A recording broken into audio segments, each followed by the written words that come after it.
एक बहुत ही विचित्र लेकिन परखा हुआ सिद्धांत है जिसे लॉ ऑफ अनइंटेंडेड कॉन्सिक्वेंसेस कहते हैं। कभी कभी हम किसी प्रॉब्लम के निवारण के लिए नेक और निष्ठापूर्ण कदम लेते हैं तो हमारा लिया गया वो नेक कदम भी कोई मुसीबत बन जाता है। यानी कि धर्म करने जाए और धार पड़ जाए, भलाई का कोई जमाना ही नहीं है, या कर भला तो हो बुरा, ऐसे मुहावरे इस सिद्धांत पर लागू होते हैं। वैसे तो दोस्तों विज्ञान के क्षेत्र में सभी सिद्धांत ऐसे हैं जिसे ब्रह्मांड के सर्जन के साथ ही सर्जनहार ने गढ़ लिया था और उसके बाद पूरा ब्रह्मांड और पूरी दुनिया उन सिद्धांतों के आधार पर चलने लगी और कुदरत ने बनाए इन सिद्धांतों में कोई भी अपवाद नहीं और कोई भी 19-20 की गुंजाइश नहीं।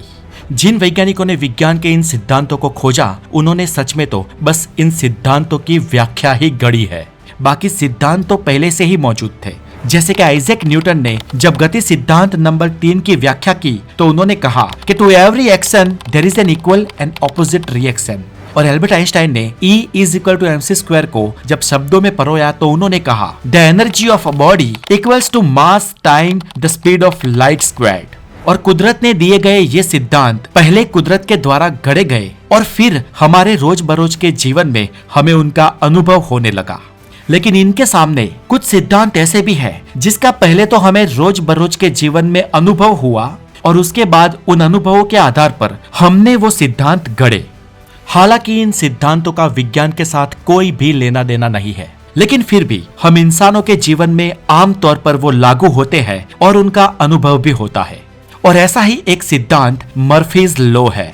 एडवर्ड मर्फी नाम के एक अमेरिकन ने इस सिद्धांत का आविष्कार किया था और मर्फी ने इस सिद्धांत को गढ़ने के बाद एक निराशाजनक वाक्य का उच्चार किया था, if everything can go wrong it will. मतलब कि अगर कुछ बुरा होना है तो वो अवश्य होके रहेगा, कुछ लोचा लबाड़ा अगर होना है तो होना तय है।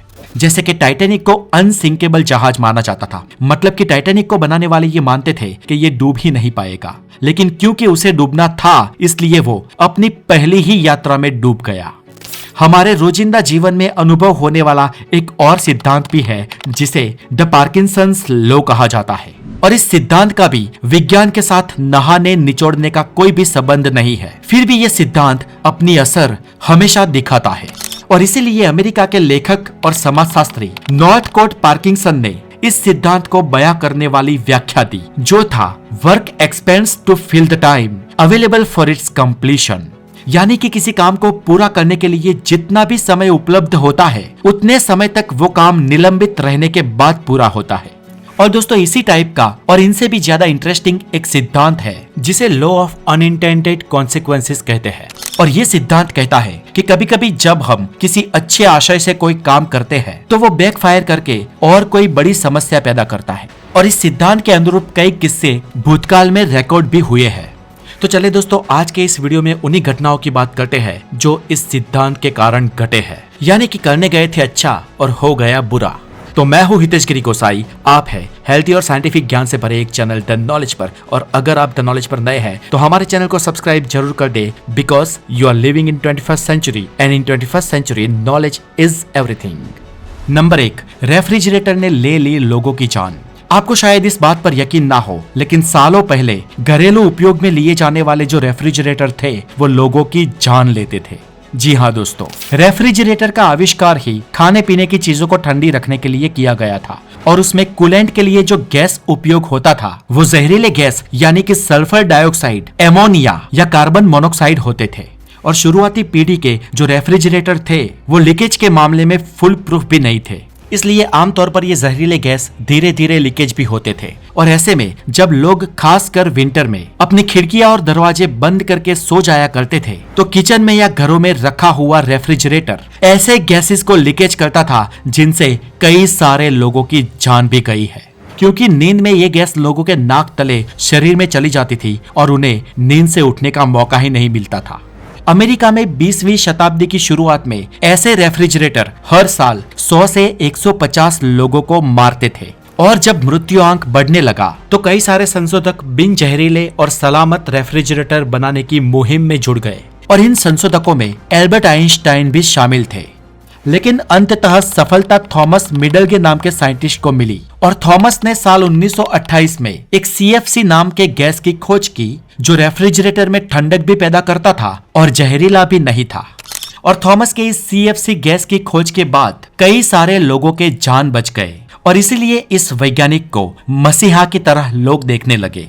लेकिन लोगों की जान बचाने के लिए किया ये काम भी एक अनएक्सपेक्टेड परिणाम लेकर आया, क्योंकि थॉमस ने खोजा ये CFC गैस कुछ ही सालों बाद पृथ्वी के ओजोन लेयर को खरोचने लगा और रेफ्रिजरेटर की मांग के साथ ये गैस भी वायुमंडल में इतना ऐड हुआ कि इसने ओजोन के लेयर में ही होल कर दिया और ओजोन का ये होल धीरे धीरे बढ़ते हुए 2 करोड़ 10 लाख स्क्वायर किलोमीटर का बन गया और जिसकी वजह से ग्लोबल वार्मिंग तो हुआ सो हुआ, लेकिन ऑस्ट्रेलिया, न्यूजीलैंड और ओसेनिया जैसे पूरे कॉन्टिनेंट में यानी कि अर्थ के साउथर्न पोल में कई सारे लोगों ने स्किन का कैंसर होने से अपने जान गंवाए।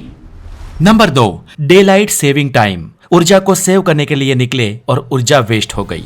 दोस्तों, आप में से कुछ लोग अगर कनाडा, US या यूरोप गए हो या अगर आपके रिश्तेदार वहां पर रहते होंगे तो आपको पता होगा कि वहां पर हर साल में 2 बार टाइम चेंज होता है, यानी कि वहां की घड़ियों का टाइम हर साल 2 बार बदलना पड़ता है।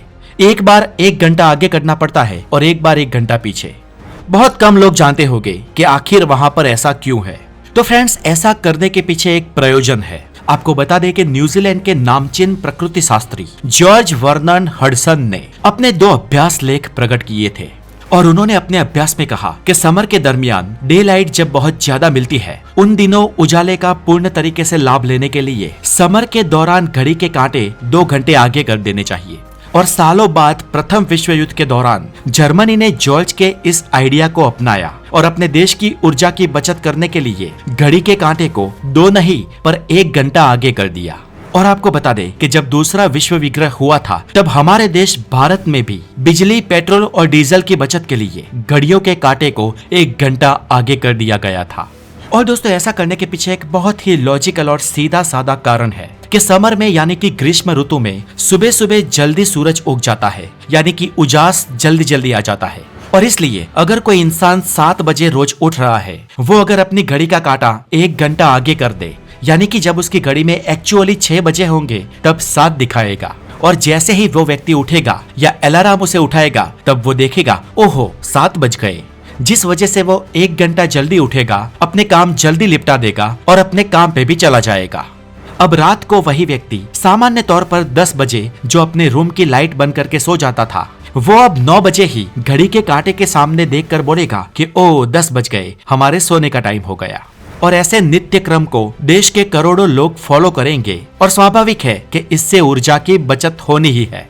अब दोस्तों, साल 1973 में ओपेक देशों ने जब पेट्रोलियम के दाम बढ़ाए, तब अमेरिकन सांसद ने अपने देश में भी इस डे लाइट सेविंग टाइम को ऐड किया। और आज वेस्टर्न कंट्रीज के कई सारे देशों में मार्च महीने के एंड में अपनी सभी घड़ियों को 1 घंटा आगे कर दिया जाता है।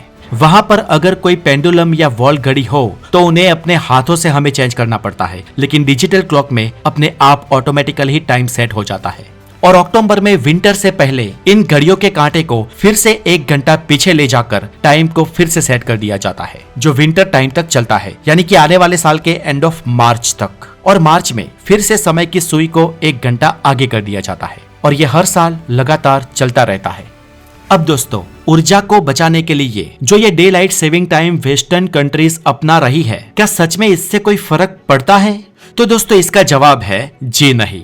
American journal of economics and statistics के अनुसार ऐसा करने से कुछ हद तक बिजली की तो बचत हो जाती है, लेकिन पेट्रोल डीजल का व्यय इस बचत से डबल हो जाता है, क्योंकि गर्मियों के लंबे दिनों में शाम तक ट्रैफिक बना रहता है और जो लोग 1 घंटा बाद गाड़ियां लेकर निकलने वाले थे, वो 1 घंटा पहले ही अपने घरों से गाड़ियां लेकर निकल जाते हैं। डेली एक्टिविटी अर्ली मॉर्निंग में ही शुरू हो जाती है, जिस वजह से ऊर्जा को बचाने का ये फॉर्मूला ऊर्जा के ज्यादा व्यय में तब्दील हो चुका है। ऊपर से समर में 1 घंटे आगे चलने वाली मैकेनिकल क्लॉक का हमारे इंसानों की बायोलॉजिकल क्लॉक के साथ कोई ज्यादा तालमेल बैठता नहीं है।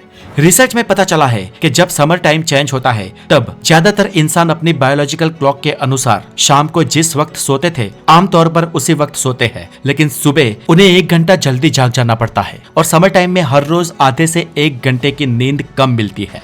और इसी पर स्वीडन में किए हुए एक संशोधन के अनुसार डे लाइट सेविंग टाइम अमल में आने के बाद समर की शुरुआत के पहले ही वीक में हार्ट अटैक की संख्या 10% बढ़ जाती है। और जिस वजह से अब वेस्टर्न कंट्रीज में ये मांग भी उठने लगी है कि ये जो हर साल 2 बार टाइम सेट का सिलसिला है उसे नाबूद कर दिया जाए और भारत और एशियाई देशों की तरह एक ही टाइम हमेशा के लिए सेट कर दिया जाए।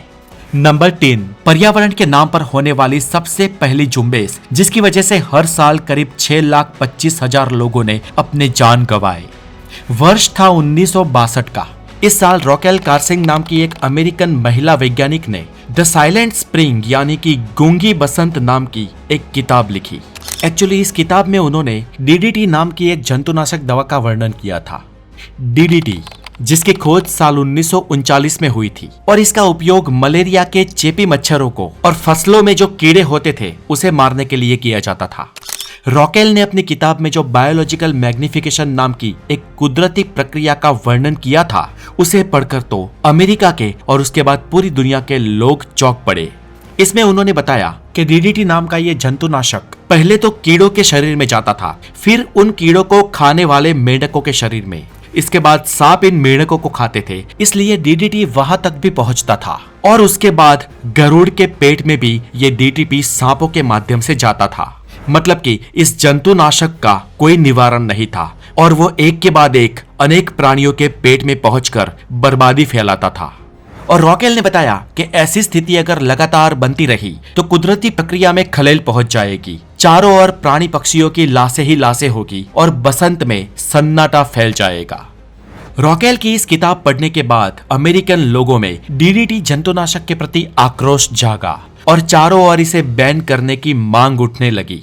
हालांकि पेस्टिसाइड कंपनियों की सरकार में पावरफुल लॉबी थी इसलिए अमेरिकन सरकार ने हो सके तब तक तो कोई कदम नहीं लिया, लेकिन जब लोगों का आक्रोश बढ़ने लगा और सरकार की अपने पर बन आई तब अमेरिकन सरकार ने डीडीटी को बैन कर दिया और बैन करने का साल था 1972 और अमेरिका के बाद डीडीटी धीरे धीरे अन्य देशों में भी बैन की गई। डीडीटी बेशक खाने लायक चीजों के लिए और खेतों के लिए भयानक थी, लेकिन हाँ मलेरिया के रोग के सामने ये वरदान कारक थी।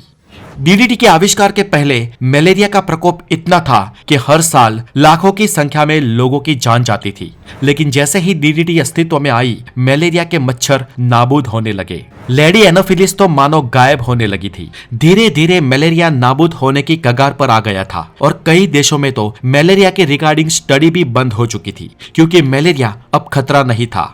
लेकिन जैसे ही डीडीटी को बैन कर दिया गया मलेरिया फिर से विश्व में अपना मुंह उठाने लगा और मलेरिया का प्रकोप फिर से इतना बढ़ गया कि विश्व में सबसे ज्यादा अगर कोई वायरस जान लेने वाला था तो वो मलेरिया था। कैंसर और हार्ट अटैक जो लोगों को मारता था उसके बाद तीसरे नंबर पर मारने वाला था malaria.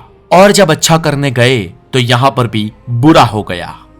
Law of unintended consequences ये सिद्धांत बहुत जाना माना तो नहीं है, लेकिन अवार नवार ये अपना पर्चा दिखाता रहता है और इस सिद्धांत का सबसे बड़ा उदाहरण तो दूसरा विश्व युद्ध था।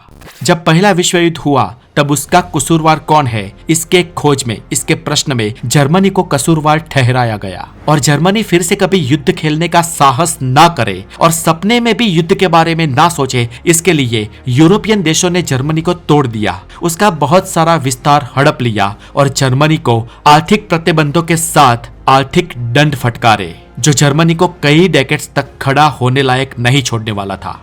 लेकिन हुआ उससे उल्टा। हुआ यूं कि इससे जर्मन प्रजाजनों के मन में आक्रोश की एक बड़ी लहर जन्मी और उस लहर पर सवार होकर हिटलर ने यूरोपियन देशों पर दूसरा विश्व युद्ध थोप दिया। तो दोस्तों द नॉलेज के हमारे ये वीडियोस आपको कैसे लग रहे हैं हमें कमेंट में जरूर बताएं। अगर अच्छे लग रहे हो तो दोस्तों में हो सके उतने शेयर करें और हमारे वीडियोस को लाइक करें और जुड़ जाए द नॉलेज के साथ, बिकॉज नॉलेज इज एवरीथिंग। अपना बहुत सारा ध्यान रखें and have a wonderful day. Take care.